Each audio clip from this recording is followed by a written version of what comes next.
Então, 23/10, continuação do livro, Paulo Estevão, da leitura, estudo do livro. Ou você pode fazer a prece para nós, então. Deus, nosso Pai, de infinito amor e bondade, Jesus, nosso bom e amado Mestre, Maria Santíssima, nossa Mãe Espiritual, agradecemos por mais esta oportunidade de estarmos unidos em Teu Santo Nome, para mais uma leitura deste livro que nos traz tantos esclarecimentos, que nos traz tanto exemplo de fé, confiança em Ti, Pai. Que possamos aprender um pouco mais, porque cada dia é um novo ensinamento e, se Deus quiser, seremos amanhã muito melhor do que hoje. Agradecemos por tudo e por toda a assistência da espiritualidade. Fica conosco, hoje e por todo sempre. Que assim seja. Assim seja. Vamos lá. Então, dia 23 de outubro. Meu Deus, já está acabando o ano. Falta pouco. Daqui a pouco. Então, assim, só recapitulando, estamos nós aqui na Casa do Caminho. Houve, então, as ordens de prisão, né? Estevão já está preso faz um tempinho, alguns dias, umas 2 semanas mais ou menos. Houve a ordem de prisão, então, para Pedro, Filipe, Tiago e João. E nesse momento, Saulo está aprendendo a Pedro. Vamos lembrar que antes disso, Gamaliel visitou a Casa do Caminho por convite de Pedro, viu toda a obra que lá era feita e lá ele se encontrou com um antigo amigo e esse diálogo foi fundamental, né? Ele encontrou a Samônio, porque é uma pessoa da confiança de Gamaliel, uma pessoa de sua convivência, uma pessoa em quem ele tinha muito respeito e, e confiança, e essa pessoa deu um testemunho assim maravilhoso com relação às obras que estavam sendo feitas ali e aos ensinamentos de Jesus que era passado, né, pelos apóstolos. Esse diálogo foi muito importante nas considerações e reflexões de Gamaliel. E nesse momento aqui, Saulo, então, já efetuou, já deu a ordem de prisão para Pedro, para Filipe e João, e ele chegou então na hora do Tiago, onde o Tiago então teve essa presença de espírito, né, de se safar, de sair correndo e de joelhos sentado, ler as escrituras, mas no fundo, ele estava com medo, né? Então, ele tinha medo de ser levado também à prisão. E aí, só voltando aqui um pouquinho, já quando Saulo está levando Pedro, né? E alguém pergunta, né? Meu pai, se referindo a Pedro, aonde levar-vos? Dizia um órfão afetuoso, abraçando-se ao prisioneiro. Vou ao monte, filho, respondia o apóstolo. E se vos matarem, tornava o pequenino com uma grande interrogação nos olhos azuis. Encontrar-me-ei com o mestre e voltarei com ele, esclarecia Pedro bondosamente. Esse voltarei com ele já, né? Nesse instante, ou seja, Pedro estava preparado para tudo, né? Nesse instante, surgiu a figura de Saulo que regressava, contemplando a multidão de aleijados, cegos, leprosos e crianças que entupiam a sala, exclamou irritado: Afastem-se, abram caminho. Alguns recuavam, espavoridos, né, apavorados, vendo os soldados que se aproximavam, enquanto os mais resolutos não arredavam o passo. Um leproso que mal se punha em pé adiantou-se. Era o velho Samônio, ou seja, o que ele tinha era lepra mesmo, né? Porque é, no início do livro se fala sobre as erupções de pele, e a gente comentava que quem determinava se era lepra ou não, na verdade, nem era um médico, era um doutor da lei que determinava, olhava lá e dizia, ah, você está leproso, né? Mas nem sempre era. Mas no caso de Samônio, se não era, ele acabou contraindo lá na, no vale, né, dos leprosos.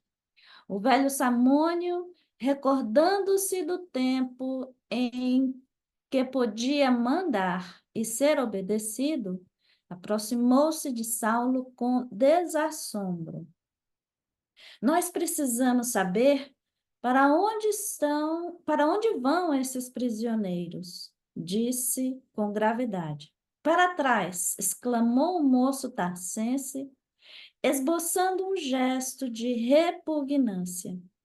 Será possível que um homem da lei tenha de dar satisfações a um velho imundo? Ou seja, imundo, na verdade, ele está se referindo à lepra.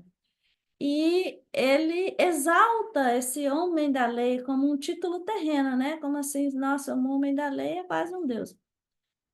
Os guardas armados tentaram adiantar-se para castigar o atrevido. No entanto, a lepra defendia Samônio dos seus ataques.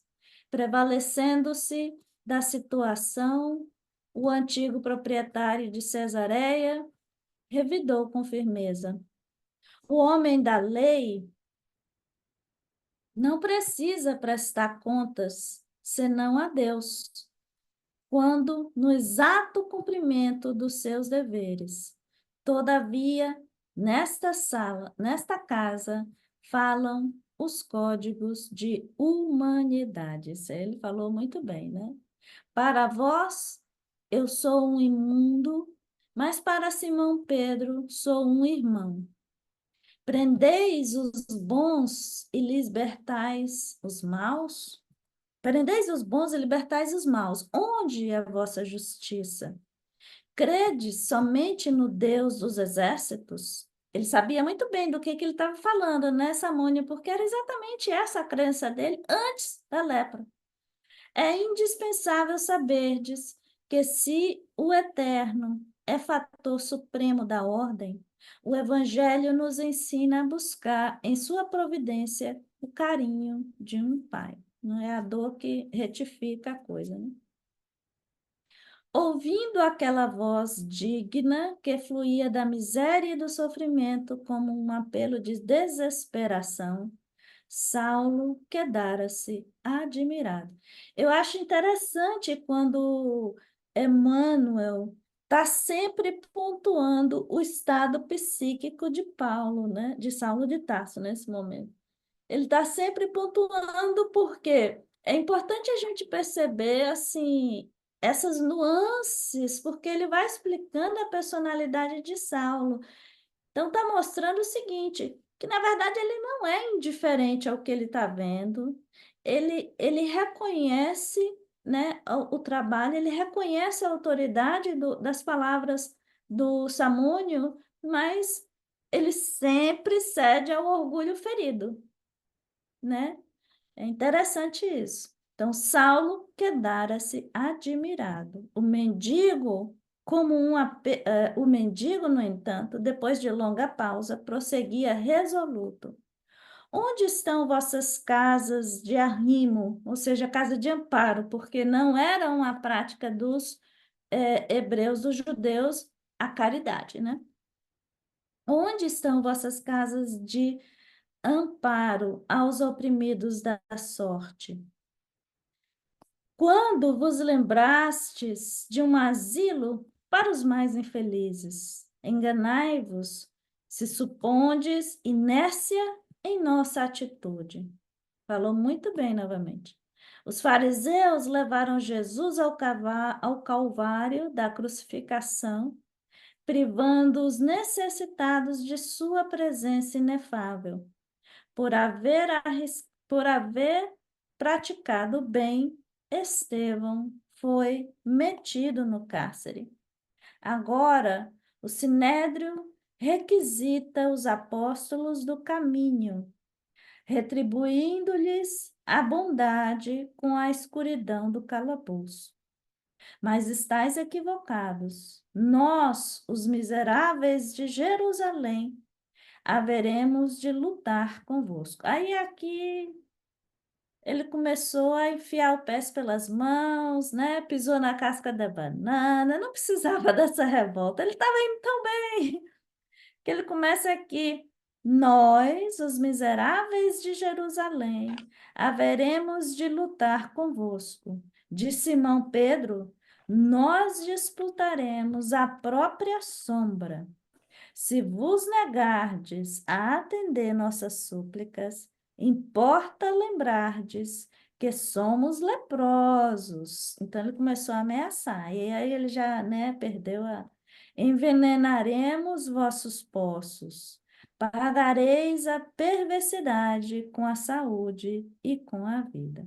Então, veja que até o momento que Samônio fala com a autoridade daquele que sofreu, de que sabia muito bem da lei, dos aspectos da lei, mas ele estava falando do alto da sua autoridade, de um sofrimento vivido na pele, Saulo respeitou. Quando ele pulou para a revolta, caiu na vibração, entrou na sintonia do outro, né? E aí bateu de frente. E exatamente o erro estratégico que Gamaliel e Abigail não faziam. Eles sabiam exatamente como lidar com Saulo, eles nunca batiam de frente, mas sempre ia contornando, né? Mas aqui Samônio foi bater de frente, ameaçar Saulo. Ele disse: quem é você para me ameaçar? Ninguém me ameaça, né? Então, novamente, o orgulho do outro falou mais alto. E aí ele fez valer a sua personalidade, né? Inflada. Nesse ínterim, não pôde continuar. Ante a expectação angustiosa de todos, Saulo de Tarso sentenciou ríspido: cala-te, miserável. Onde estou? Que te pude ouvir até agora? Nem mais uma palavra. E designando-o a um dos soldados, murmurou com desprezo: Sinésio, dá-lhe 10 bastonadas. É indispensável castigar-lhe a língua insolente e viperina, venenosa, né? Viperina de víbora, né? Ali mesmo, à vista de todos os companheiros que se retraíam amedrontados, Samônio recebeu o castigo sem balbuciar uma queixa. Imagina, já um senhor, tadinho, leproso, meu Deus, né?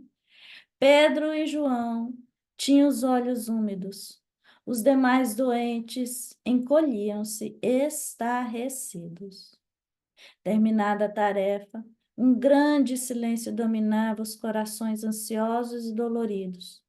O doutor de Tarso rompeu a expectativa com a ordem de partida a caminho do cárcere. 2 crianças pálidas acercaram-se então do ex-pescador de Cafarnaum e perguntaram chorosas: Pai, com quem ficaremos nós? Pedro voltou-se acabrunhado e respondeu com ternura: As filhas de Filipe ficarão convosco. Se Jesus permitir, meus filhos, não me demorarei.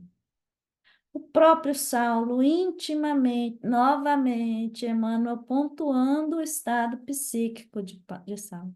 O próprio Saulo, intimamente, estava comovido. Entretanto, não desejava trair-se a si mesmo, deixando-se vencer pela emoção que o quadro lhe provocava.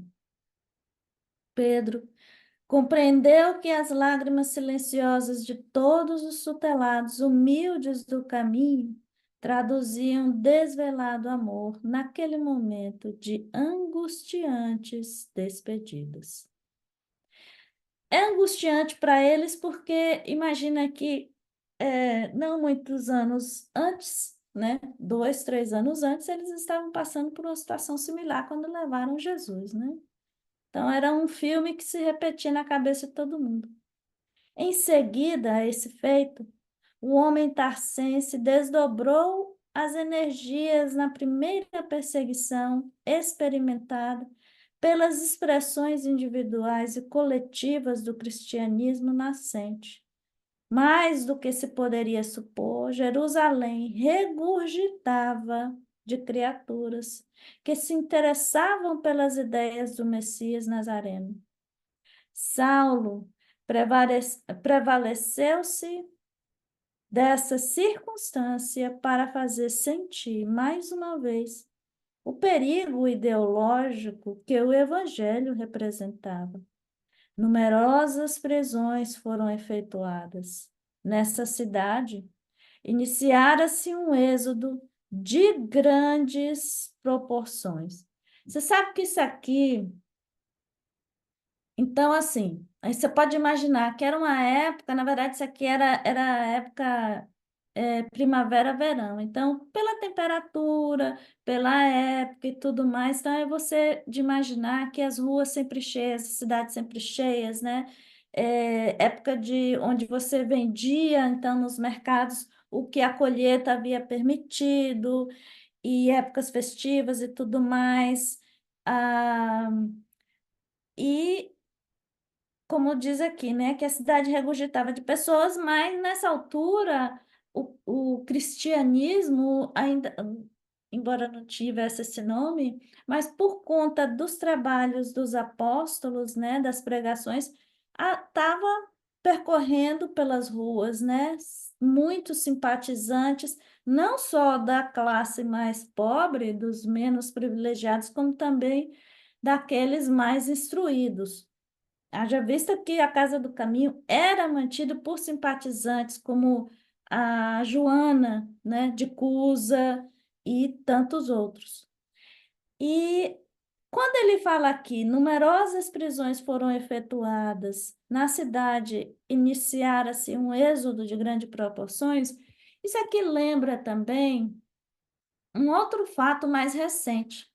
Então, você lembra que quando Kardec é, quando ele publica o Livro dos Espíritos e que tem uma certa repercussão lá na França e tudo mais, aí depois ele faz uma nova edição, não há muitos recursos, mas ele junta, né, alguns recursos aqui e acolá, ajuda de amigos, etc. E ele manda um bom lote para a Espanha. Aí lembra o que que acontece? Quando o bispo da Espanha fica sabendo do que está chegando, ele manda apreender aquela carga e aí ele manda queimar em praça pública aqueles livros. Quando Kardec fica sabendo disso, ele fica transtornado, né? Não tinha muitos recursos, gente. E aí acontece o que aconteceu, e acontece que Kardec, ele era de uma família de juristas, embora ele não tivesse dinheiro e nem tivesse poder político, mas a família dele tinha uma certa influência, ele pensou em acionar essa influência jurídica.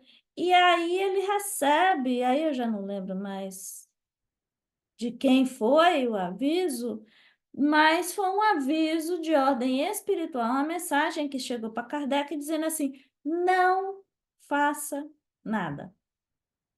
Por que que Kardec não deveria fazer nada? Porque naquele momento, aquela atitude de queimar os livros em praça pública, na verdade, chamou a atenção de todo mundo queria saber que livro era aquele que, né? Então, assim, na verdade, aquele ato que o pessoal pensava que iria, nossa, vamos acabar com isso aqui, quer dizer, acabou servindo para divulgar ainda mais, né? Aí foi que assanhou a curiosidade, todo mundo queria saber que livro era aquele, tanto era que realmente houve depois uma procura muito grande pelo Livro dos Espíritos. Aqui é o mesmo efeito. Na hora que começaram as prisões e tudo mais, na hora que se soube que havia a primeira prisão no Sinédrio após, né, a crucificação de Jesus, e aí foi aquele êxodo, aquele pessoal que saiu de Jerusalém foram para as outras regiões, outras cidades, e fizeram o quê quando chegaram lá? Continuaram falando dos ensinamentos de Jesus, etc. Ou seja, foi algo que veio para bem, né? No sentido da repercussão das ideias. É isso aí, aqui ele continua. Os amigos do caminho, com possibilidades financeiras, proferiram preferiram encetar, ou seja, iniciar, né, a vida nova na Idumeia ou na Arábia, na Cilícia ou na Síria. Os que podiam escapar ao rigor dos inquéritos violentos iniciados com retumbâncias de escândalo público, ou seja, iniciados com uma repercussão, né, de escândalo público. As personalidades mais eminentes eram metidas na prisão, incomunicáveis, mas os anônimos e humildes da plebe, sofriam grandes vexames nas dependências do tribunal onde se faziam os interrogatórios. Cadê? Os guardas assalariados por Saulo, com a execução. Os guardas assalariados por Saulo, com a execução do nefando trabalho, excediam-se nos abusos. Isso aqui é uma coisa que só depois é que Saulo vai tomar conhecimento, quando ele, já depois de Damasco, etc., ele vai se encontrar com Prisca e Áquila no deserto, e aí ele vem a saber que aquelas ordens de prisão que ele havia dado, quem tinha os instintos de maldade, os ímpetos de maldade, abusou, né? Houve muito abuso de poder, se torturou, fez muita coisa que, na verdade, Saulo não havia solicitado nada disso. Não era essa a ideia, era fazer as interrogações, as prisões, sim, mas não havia a necessidade da violência. Mas quando você dá autoridade a quem não deve, é isso que acontece, né? Abuso de poder. Então, por isso que ele fala, excediam-se nos abusos. És do caminho de Cristo Jesus? Perguntava um deles a uma desventurada mulher, com risinhos de ironia. Eu gaguejava infeliz, compreendendo a delicadeza da situação. Depressa, dizia. Depressa, dize depressa. Tornava o Beleguim desrespeitoso. Beleguim é oficial. Tornava o oficial desrespeitoso. A mísera criatura, empalidecia a tremer, refletindo nos pesados castigos que lhe seriam impostos, e retrucava com profundo temor. Eu não. E que foste fazer nas suas assembleias sediciosas? Fui buscar remédio para um filhinho doente. Em face da negativa, o preposto do sinédrio parecia acalmar-se, mas logo exclamava para um dos auxiliares: Muito bem, a interrogada pode ir em paz. Antes, porém, de retirar-se, manda o regulamento se lhe aplique alguns golpes de chanfalho. Chanfalho era uma espécie de espada velha, né? Como se você estivesse dando golpes, né? Uma surra na pessoa com a espada, assim, coisa. Chanfalho, espada velha. E esta regra que manda o regulamento se lhe aplica alguns golpes de chanfalho, na verdade isso não existia, né? Isso aqui, eu acho que eu vi isso numa. Acho que quem comentava isso foi. Acho que um estudo do Elarra, alguma coisa que. Não sei se foi Elarra ou se foi com o Divaldo ou foi, enfim, já nem lembro mais. Mas, enfim, eu só anotei aqui que dizia essa regra não existia, e isso aqui eles inventaram, assim como aqui está escrito dessa forma, eles inventaram muitos outros regulamentos para ter a sanção do abuso, né, da tortura, apenas para dar vazão àqueles ímpetos, né, aqueles instintos violentos que eles tinham. E era inútil resistir. Naquele tribunal singular, por longos dias, sequiosos, verificaram-se punições de toda espécie. Das respostas do querelado, ou seja, do acusado, dependiam o encarceramento, os açoites, o chanfalho, as bastonadas, as macerações e os apupos, as vaias. Ou seja, era tortura de todo jeito, inclusive humilhações, né? Saulo tornara-se a mola central do movimento terrível e execrado por todos os simpatizantes do caminho. Enquanto isso, ele estava preocupado com quem? Ele estava preocupado com Pedro. Ele tá, ali agora, ele já tinha prendido a Estevão, ele estava com a ideia fixa em Pedro, mas ele não estava sabendo dessa tortura toda que acontecia, esse abuso todo, multiplicando energias.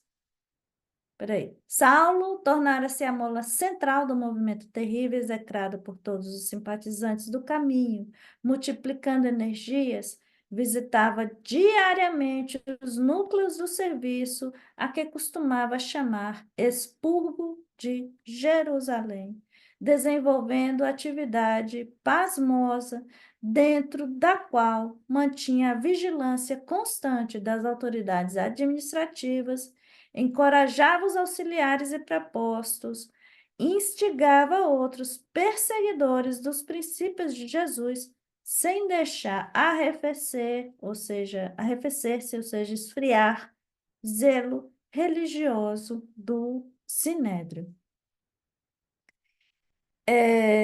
Dentro de uma semana, ou seja, do período de que ele foi lá no sinédrio, né? Uma semana após, o verão está passando, né? A gente está passando do meio do ano.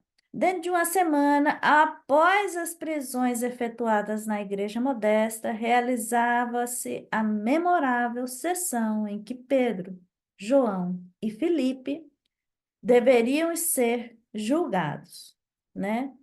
É, ah, e aqui a Assembleia Excepcional despertara a maior curiosidade. Lá se congregavam todas as personalidades eminentes do farisaísmo dominante.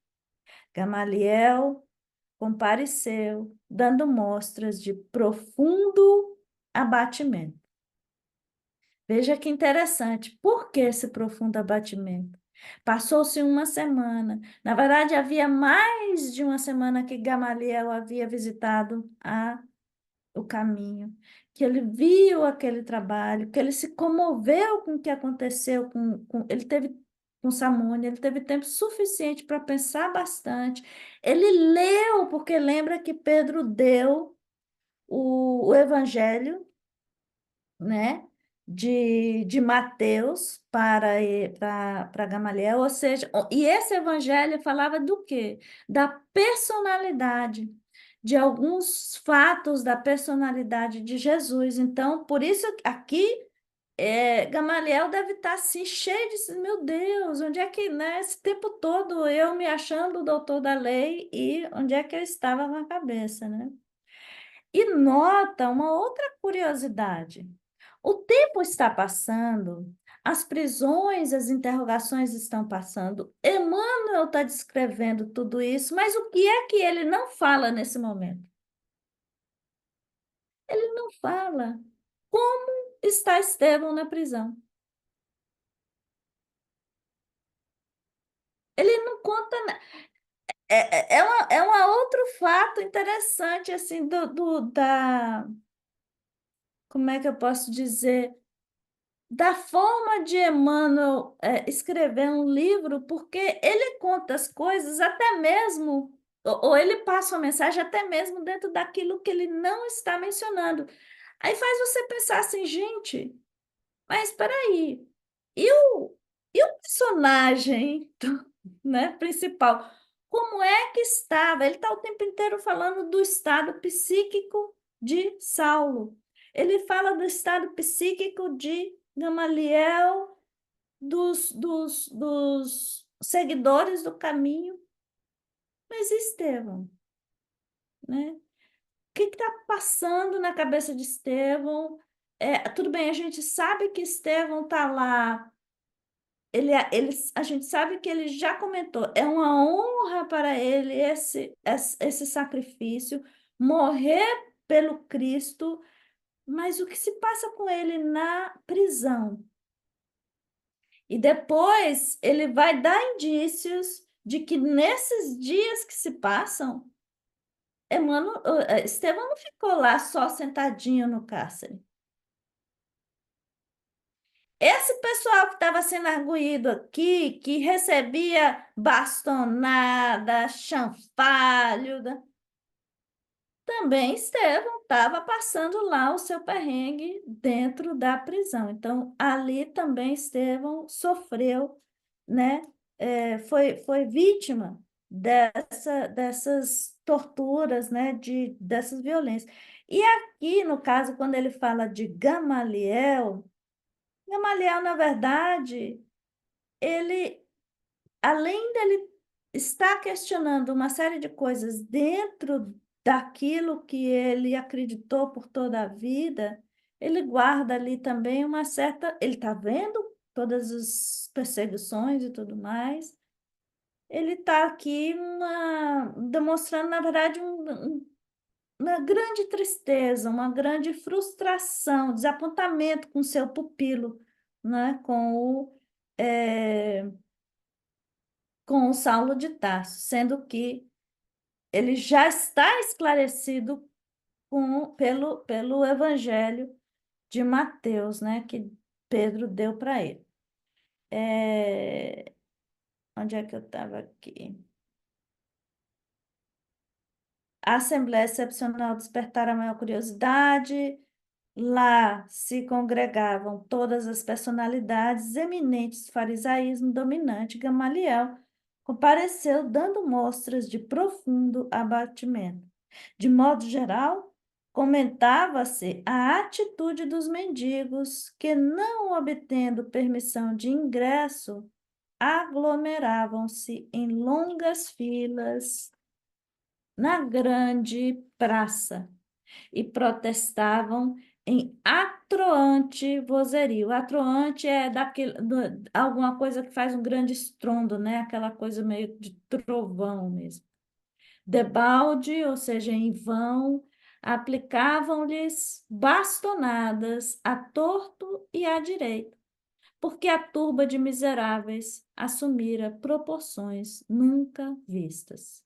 O quadro era curioso e alarmante. Tomar providências para correr com a massa parecia tarefa impossível. Os peregrinos e os doentes contavam-se por centenas numerosas. Era inútil reprimir os pontos isolados, o que somente vinha agravar a revolta e a desesperação de muitos. eram em altos brados, reclamavam a liberdade de Simão Pedro. Exigiam em tumulto a sua libertação, como se exigissem um legado de seu legítimo direito. No salão nobre, não só os assistentes comentavam o fato, mas também os juízes não dissimulavam profunda impressão. O próprio Anás contava o assédio de que vinha sendo objeto por parte dos favorecidos de Jerusalém. Alexandre alegava que à sua residência afluíram centenas de aflitos a solicitar-lhe os bons ofícios a favor dos prisioneiros. Saulo, de vez em quando, respondia a um e outro, com rápidos monossílabos. Sua fisionomia carregada traduzia propósitos inferiores relativamente ao destino dos apóstolos da Boa Nova, que lá estavam à sua frente, no fundo da sala, humildes, serenos, no banco dos criminosos. Né? Então, a gente vai notar aqui que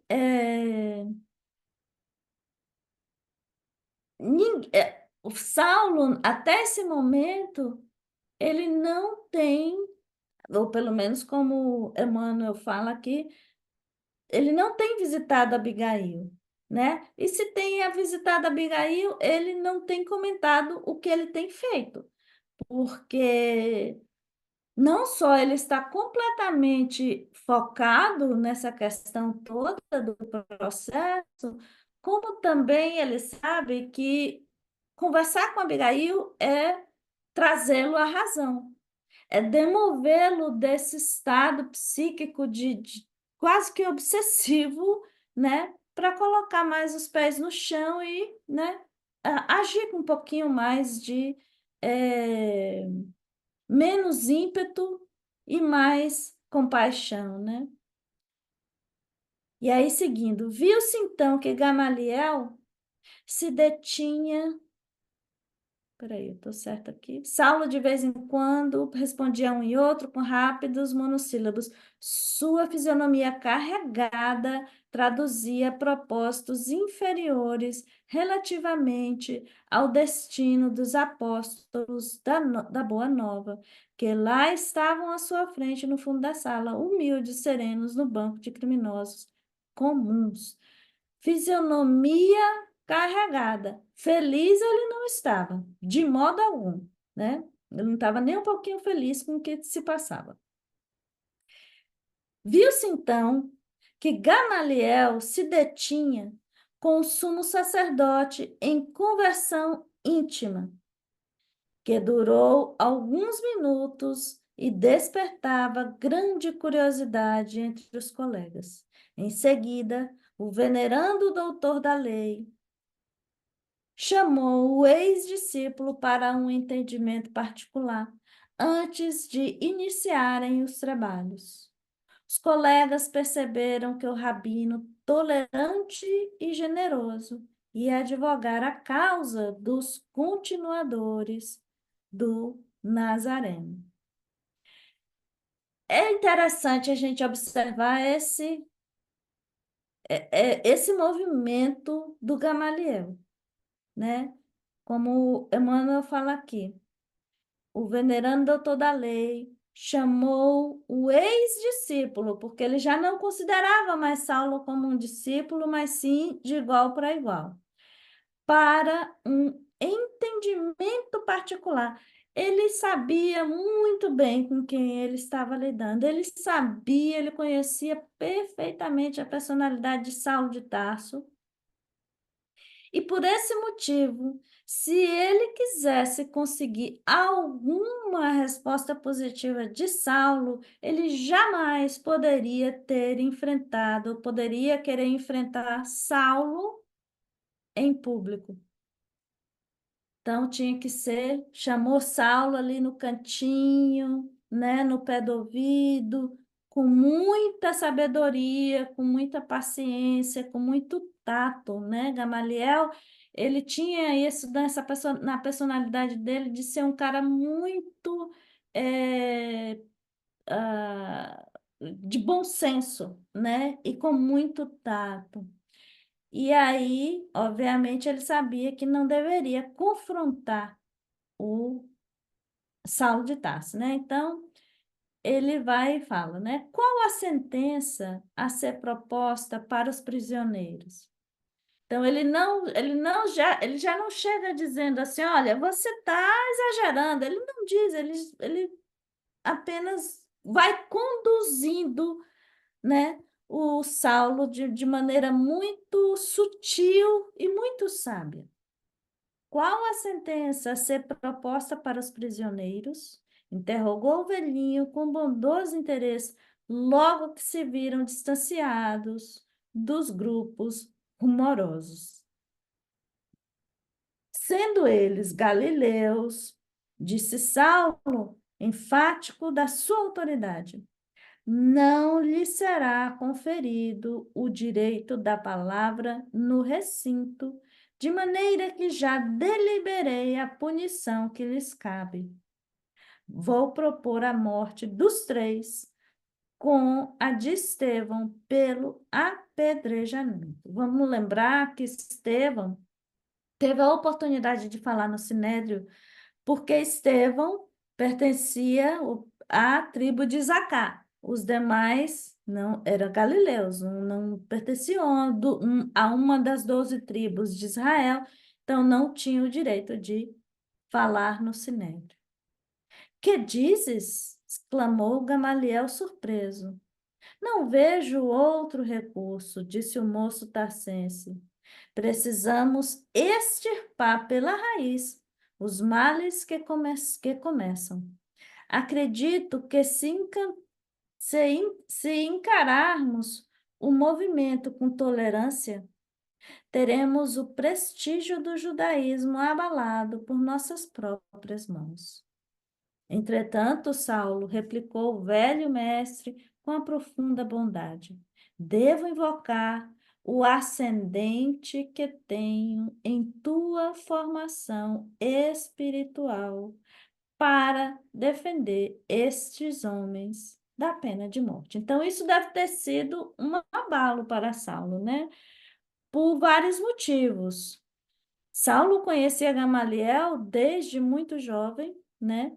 E outra coisa é que na sociedade judaica, dentro da tradição judaica, eles tinham essa questão muito forte de respeito ao mais velho e, sobretudo, respeito ao seu antigo mestre. Como discípulo de Gamaliel, Saulo devia isso a Gamaliel, né? Respeito não só pelo Gamaliel ser uma pessoa mais velha, como também era seu mestre, né? Como quem diz assim, olha, eu sou seu mestre, eu posso falar, você fica calado, né? Enquanto eu falo, baixa suas orelhas, né? O moço caprichoso fez-se lívido, não se habituara a transigir nos seus conceitos e decisões, né? O que ele falava era lei. Sua vontade era sempre tirânica e inflexível, mas Gamaliel fora de todos os tempos o seu melhor amigo. Aquelas mãos rugosas lhe haviam ministrado os exemplos mais santos. Delas, recebera vasto potencial de socorro em todos os dias da vida. Compreendeu que defrontava um obstáculo poderoso na consecução integral de seus desejos. O venerando rabino percebeu a perplexidade e logo insistiu. Ninguém mais do que eu conhece a generosidade do teu coração. Novamente, aqui, já Gamaliel passa para uma segunda etapa da sua estratégia, de como chegar até o coração de Saulo. Primeiro, Ele não, ele puxa Paulo de canto. Depois ele vai e pergunta a Saulo, como quem diz assim: eu estou aqui somente para me informar, o que que você decidiu? Depois ele diz assim, qual é a intenção dele, e aí, ao dizer a intenção, ele vai e puxa Saulo pelo lado sentimental, que ele, Gamaliel, sabe que existe em Saulo, né? E isso é um dos recursos muito poderosos que existem dentro da retórica, né? Que os antigos gregos chamavam de patos, né? Que é você usar a questão do sentimento, puxar a pessoa pelo sentimento. Ninguém mais do que eu conhece a generosidade do teu coração. E sou o primeiro a reconhecer que tuas resoluções obedecem ao zelo inexcedível da defesa de nossos princípios milenares. Ele reconhecia, ele estava dando reconhecimento a Saulo de que aquilo pelo que ele lutava era legítimo, né? A defesa da lei. Embora para nós a gente sabe que no fundo foi só o embrulho, né? A desculpa que Saulo tomou para promover uma guerra por conta do seu orgulho ferido. Sou o primeiro a reconhecer em tuas resoluções, obedecem ao zelo inexcedível da defesa dos nossos princípios milenares. Mas o caminho, Saulo, parece ter uma grande finalidade na renovação dos nossos valores humanos e religiosos. Vale lembrar que ele havia lido o Evangelho de Mateus e ele não fala assim, olha. Ele não fala com um tom de que isso é uma verdade, é imposta. Não. Ele fala, o caminho parece ter uma grande finalidade na renovação dos nossos valores humanos e religiosos. Extremamente sagaz, muito perspicaz esse discurso de Gamaliel.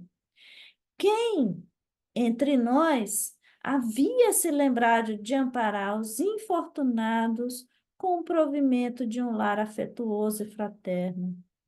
Antes da, antes da tua diligência corretiva, ele não diz assim, você está exagerando, ele fala da tua diligência corretiva. Visitei essa instituição singela e pude confortar-me na observação do seu excelente programa.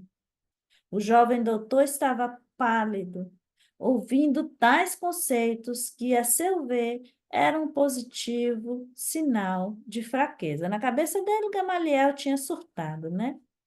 Mas será possível, disse admirado, que também vos tenhais lido o Evangelho dos Galileus? Estou a lê-lo, confirmou Gamaliel sem titubear, e pretendo meditar mais demoradamente os fenômenos que ocorrem em nosso tempo. Presinto grandes transformações em toda parte. Tenciono retirar-me da vida pública em breves dias, a fim de tomar o caminho do deserto. Esse, esse diálogo aqui marca Paulo profundamente, porque isso que Gamaliel está fazendo, isso que ele está dizendo, é exatamente o que Saulo faz após Damasco. Ele sai de Damasco e resolve passar 3 anos no deserto, meditando, pensando, né? Regurgitando todas aquelas ideias. Possivelmente ele muito lembrou desse mesmo movimento do Gamaliel.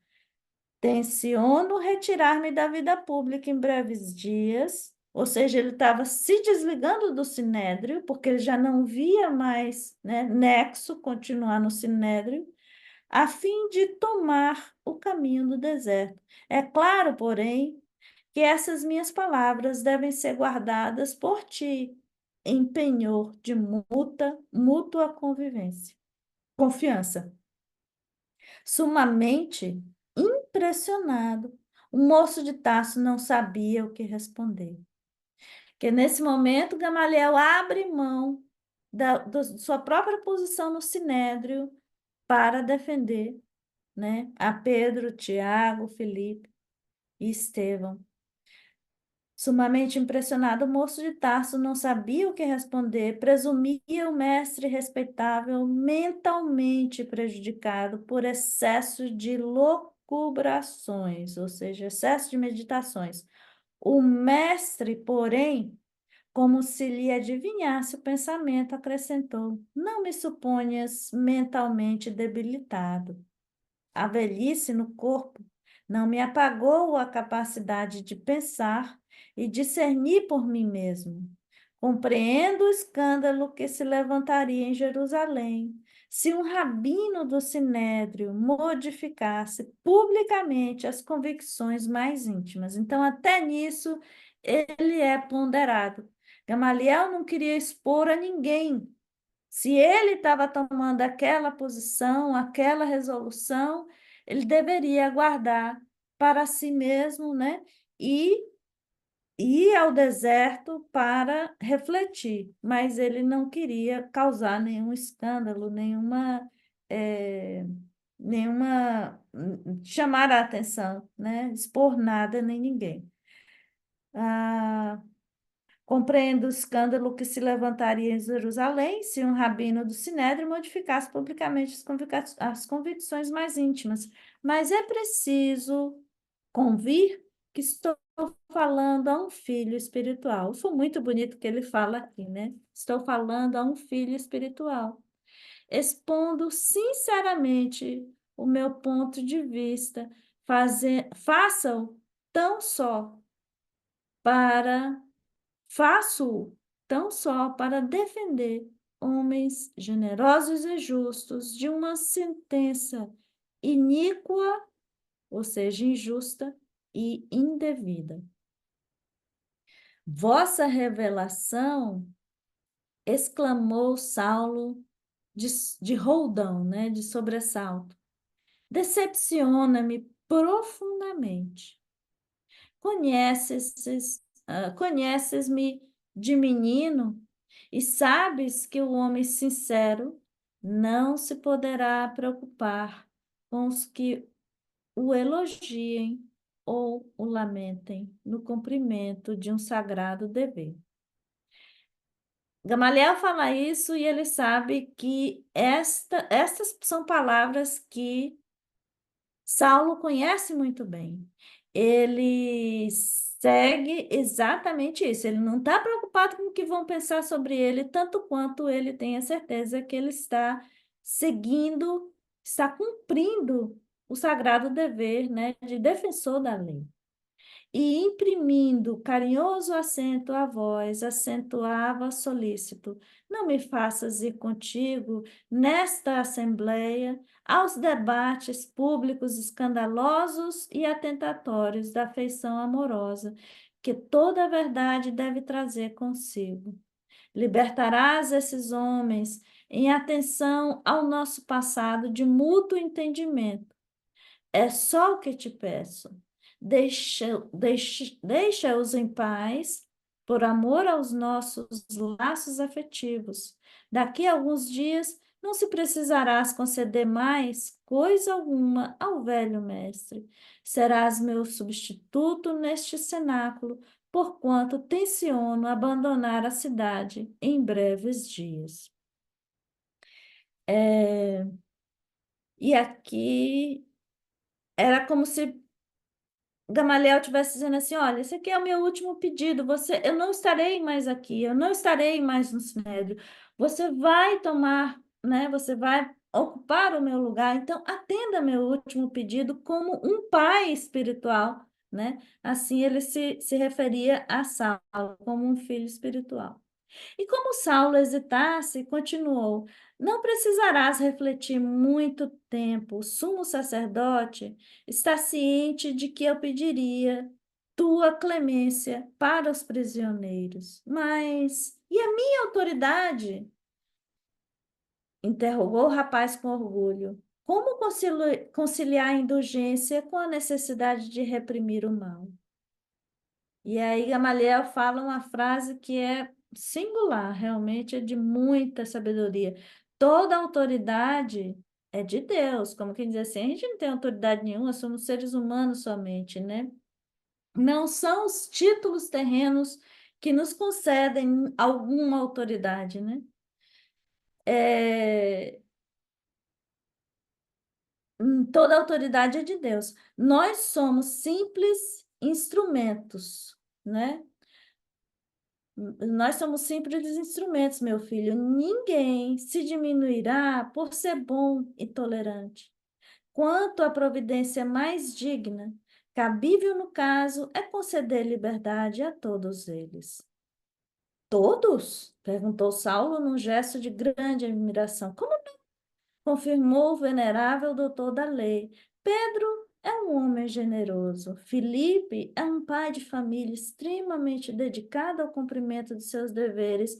João é um moço simples. Estevão se consagrou aos pobres. Sim, sim, interrompeu o moço Tarcense. Concordo com a libertação dos três primeiros, com uma condição. Por serem casados, Pedro e Filipe poderão continuar em Jerusalém, restringindo suas atividades ao socorro dos doentes e necessitados. João será banido, mas Estevão deverá sofrer a sentença decisiva. Já propus publicamente a lapidação e não vejo motivos para restringir, mesmo porque, para escarmento, ou seja, lição, né, para exemplo, pelo menos um dos discípulos do carpinteiro deve morrer. Ele já havia dado essa sentença, na verdade, que ele não queria era passar a vergonha de ter que voltar atrás com a sentença, né? Gamaliel compreendeu a força daquela resolução pela veemência das palavras que traduziam. Saulo deixara bem claro que não transigiria quanto ao taumaturgo. O velho rabino não insistiu.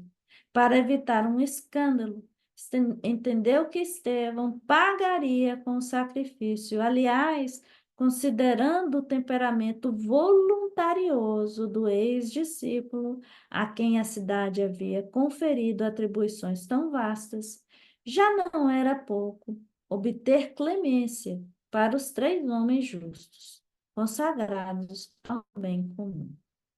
Compreendendo a situação, acentuou o respeitável rabino. Pois bem, seja assim.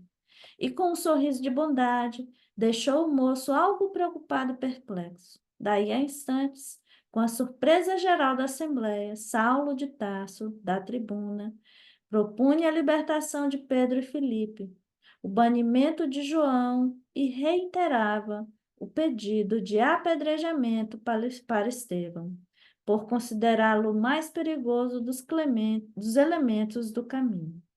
As autoridades do Sinédrio, apreciando os alvitres, né, as sugestões, com satisfação por saberem que a medida agradaria à turba numerosa, afirmaram seu unânime consentimento e a morte de Estevão foi aprazada para uma semana depois, né? Foi combinada para uma semana depois, convidando Saulo, convidando Saulo, os amigos para a triste cerimônia pública a que ele próprio haveria de presidir.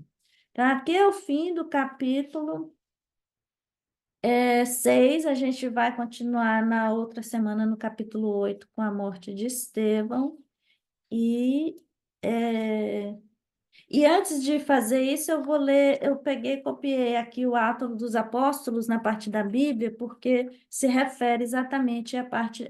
É interessante a gente ler como que a Bíblia fala sobre essa parte do apedrejamento de Estevão, e depois a gente compara com a forma como Emmanuel discorre aqui no livro. Tá bom? Então a gente termina por aqui por hoje. Boa noite, gente, e que vocês tenham uma ótima semana. Beijos. Tchauzinho. Beijo, boa noite a Boa todos. Boa noite. noite. Tchau, Todas. Boa tchau. noite.